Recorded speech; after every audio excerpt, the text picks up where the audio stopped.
Salve galera, eu sou o advogado de bermuda e hoje eu vou falar sobre intolerância religiosa.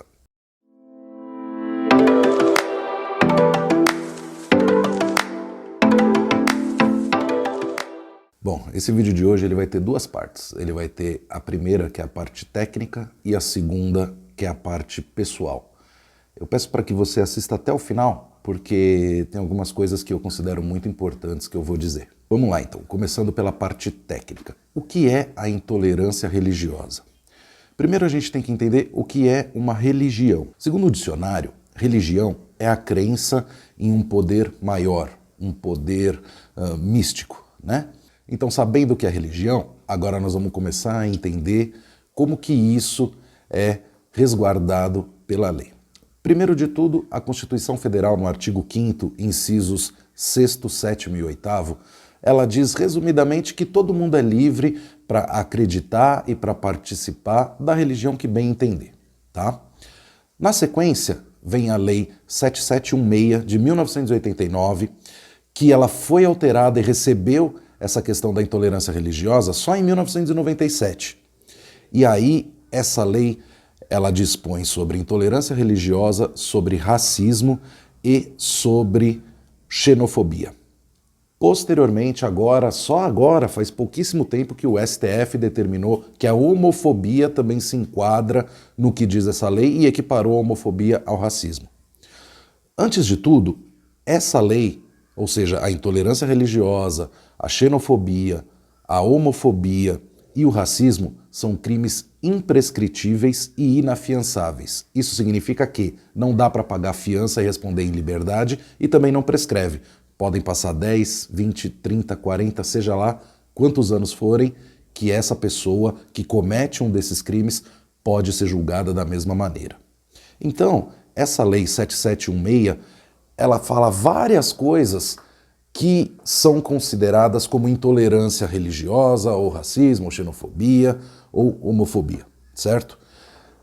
Essas coisas basicamente são impedir que alguém faça algo, ou receba alguma coisa, ou exerça algum direito por conta desses motivos que eu falei. Por conta da religião, por conta do local onde a pessoa nasceu, por conta da orientação sexual, ou por conta de raça, etnia ou cor, beleza? Além disso, também tem o artigo 208 do Código Penal. Ele não fala diretamente dessa discriminação religiosa contra uma pessoa, mas ele fala da discriminação religiosa contra os cultos, né? Então, ele resguarda a celebração de um culto, e aí a gente pode pegar da religião que for, pode ser uma missa da Igreja Católica, pode ser um culto evangélico, pode ser uma gira da Umbanda, qualquer culto de qualquer religião. Então, ele protege que esse culto aconteça. Além disso, existem também inúmeros tratados internacionais, principalmente de direitos humanos, que dão essa liberdade para as pessoas dos países que são signatários para seguir a religião que quiserem. Acontece que as penas dessas leis que eu falei, elas são muito pequenas. Para você ter ideia, se a gente somar a Lei 7716 e o Código Penal, a maior pena não vai passar de 5 anos de reclusão. Ou seja, quem cometer esse crime de intolerância religiosa não vai receber uma pena maior do que 5 anos, via de regra. E aí eu pergunto, será que é justo que alguém que seja racista, que seja homofóbico, que odeie a religião do outro, que não respeite, que não aceite a religião do outro, ou que discrimine alguém só por conta do local que ela nasceu, é justo que essa pessoa tenha uma pena máxima de 5 anos? E aí eu já começo a entrar um pouquinho na segunda parte do vídeo que eu falei, que é a parte pessoal do vídeo. E por que eu digo que é a parte pessoal? Vou voltar um pouquinho no vídeo anterior, onde eu fiz alguns comentários sobre o caso Evandro. E a primeira coisa que eu quero dizer é que eu sou um bandista há muitos anos já, sou até hoje, e quando a gente fala do caso Evandro, para quem não assistiu a série talvez não entenda muito o que eu vou dizer. Porque naquele vídeo eu resumi bastante e não entrei em detalhes. Mas agora eu quero entrar um pouquinho, porque, como eu já disse, a intolerância religiosa grita naquele caso. Pela seguinte razão, cria-se uma história para acusar 7 pessoas E dessas 7 pessoas, um deles, que é o primeiro e o principal acusado, o nome dele é Oswaldo Marceneiro. Ele é pai de santo. E aí, não é que ele foi acusado simplesmente por ser pai de santo. Criou-se uma história do que teria acontecido, que era o sacrifício da criança para fazer uma oferenda, e aí as pessoas entenderam como se fosse normal o sacrifício de crianças de uma pessoa num ritual da Umbanda, o que não existe. Isso não existe, isso é uma ficção, isso é uma ilusão, isso é uma alucinação de quem fez essa acusação, e isso fica muito claro principalmente pelo fato de já estar provado que eles provavelmente não são os culpados, porque a confissão que eles fizeram foi sob tortura. Tá? Então, isso também é um tipo de intolerância religiosa. Ainda que a pessoa não seja atacada por ser daquela religião, se cria um pretexto para culpá-la por entender que o fato dela ser daquela religião vai facilitar com que as pessoas acreditem que ela tenha feito alguma coisa, como naquele caso foi o sacrifício de uma criança. Acontece que eu posso falar com propriedade, que na Umbanda ou no Candomblé não existe sacrifício de pessoas, muito menos de criança. Como eu já disse, isso é uma alucinação.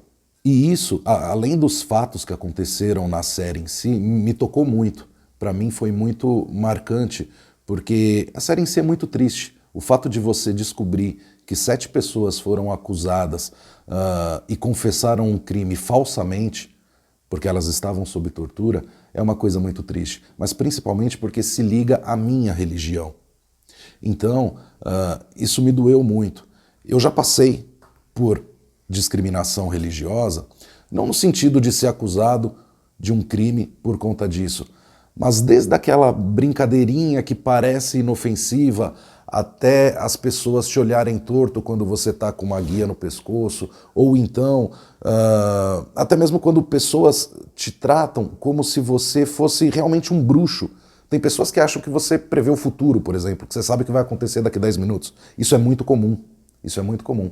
Para quem é umbandista, para quem principalmente é ligado a alguma religião de matriz africana, isso é muito comum. As pessoas acham que você é um bruxo. Quando se fala, por exemplo, em Exu, acham que você está falando do diabo e não tem absolutamente nada a ver. Isso é pura falta de conhecimento.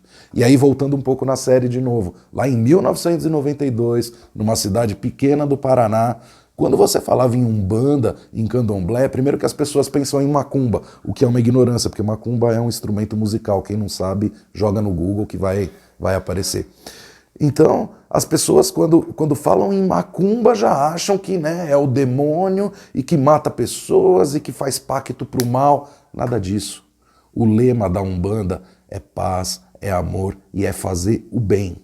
É esse que é o lema. Então é óbvio que não tem sacrifício de criancinha numa gira de Umbanda ou numa gira de Candomblé. É muito importante, e aí eu vou falar diretamente com o Oswaldo Marceneiro, que é o principal acusado daquele crime. Eu não o conheço, mas eu gostaria muito que esse vídeo chegasse até ele, porque ele é um símbolo.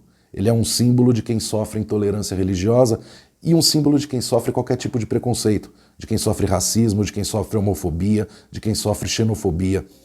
Ele agora, depois dessa série, onde ficou provado que ele confessou um crime forçosamente, sob tortura, ele ganhou voz. E ele é um símbolo.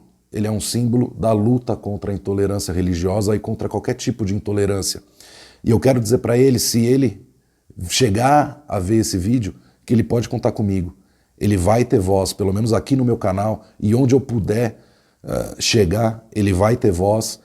E principalmente pelo fato de que mesmo ele tendo passado por tudo que ele passou, até hoje ele não abandonou a fé dele, ele não abandonou a religião.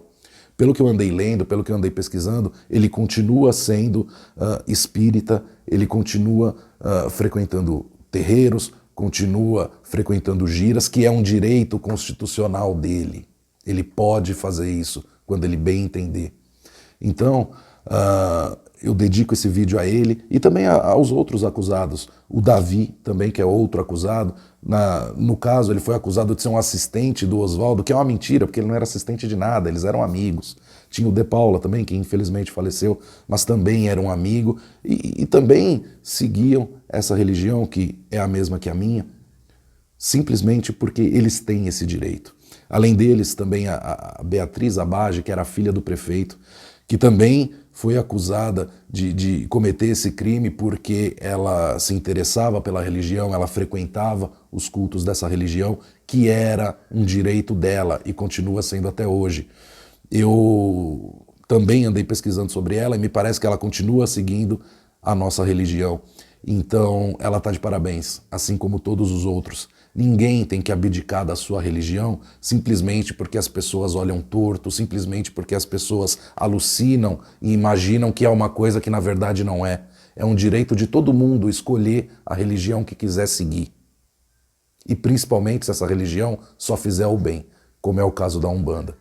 Então, era isso que eu queria dizer, acabar me apresentando um pouquinho mais para vocês, expondo esse meu lado místico, mas era isso que eu tinha para dizer e dedico esse vídeo e novamente me ofereço para dar voz e fazer levar a luta contra a intolerância religiosa para o Oswaldo, para o Davi, para a Beatriz, enfim, para quem precisar. A gente precisa abraçar essa causa e a gente precisa lutar contra isso. É isso, até a próxima, um abraço.